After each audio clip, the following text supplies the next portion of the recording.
Saat musim hujan, sejumlah anak terserang penyakit akibat infeksi bakteri. Hal ini berkaitan dengan hygiene atau upaya memelihara dan melindungi kebersihan individu. Lalu apa saja penyakitnya dan bagaimana cara mencegahnya? Berikut ulasannya.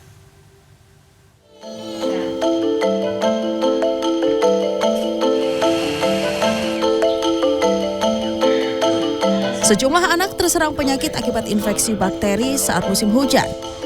Atta misalnya, yang harus dirawat inap di rumah sakit karena menderita disentri akut.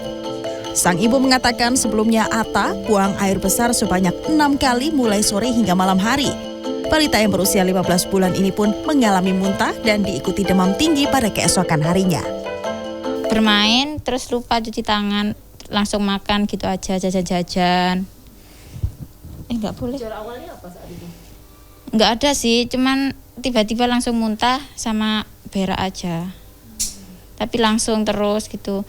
Dari jam 4 sampai jam 6 itu sudah ada 4 kali. Terus habis maghrib mau ke dokter, masih hujan kan, turun, ngengek lagi. Sampai anaknya lemas baru kita kesini. Sadar akan kebersihan, Nizam sebagai orang tua berbagi tips agar anak-anak yang lain tak mengalami hal serupa. Tetap jaga kebersihan dari pakaian, makanan dan minuman, serta anaknya sendiri sih. Harus tetap dirawat kebersihannya. Dokter spesialis anak Rumah Sakit Gotong Royong Surabaya, Andi Gunawan Kuan mengatakan penyakit akibat infeksi bakteri berkaitan dengan hygiene atau upaya memelihara dan melindungi kebersihan individu. Misalnya makanan dan minuman yang jatuh dan kotor, atau kontaminasi bakteri dari pengolahan yang tidak bersih, anak-anak yang bermain air kotor, dan tidak mencuci tangannya. Beberapa penyakit infeksi bakteri yang bisa diderita anak diantaranya adalah berhubungan dengan pencernaan seperti muntah dan diare. Hal ini disebabkan bakteri Salmonella, Shigella, Campylobacter, dan Escherichia coli. Selain diare, anak juga berpotensi terkena bronchopneumonia atau radang saluran pernafasan, pes, dan tipes pada musim hujan seperti sekarang ini. Diare bakteri sendiri bisa menyebabkan infeksi pernapasan. Salah satunya yang mungkin sudah sering kali kita dengar di masyarakat yaitu istilah bronchopneumonia atau radang di paru-paru karena kuman, ataupun bisa juga karena virus. Tetapi yang untuk karena kuman lebih berbahaya memang, karena untuk yang karena kuman bisa merusak paru-paru. Untuk penyakit-penyakit lain itu hanya mengikuti ya. Jadi contohnya target-target organ tertentu.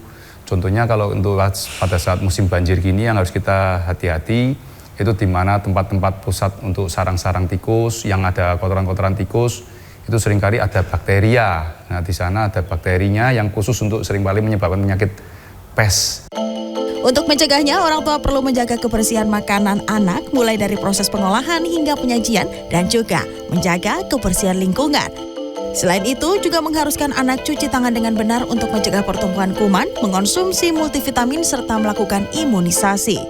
Kalau yang untuk higienis, terutama dari mulai proses pengolahan makanan itu jangan sampai terkontaminasi oleh kotoran, sudah pasti seperti itu.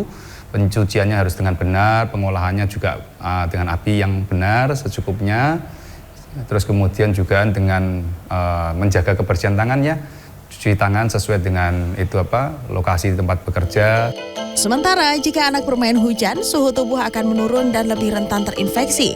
Untuk itu, setelahnya segera ganti pakaian anak dan berikan kehangatan agar darah kembali hangat sehingga tidak rentan terserang penyakit. Kanza Tamarindora, Aga Dipa, Surabaya, Jawa Timur.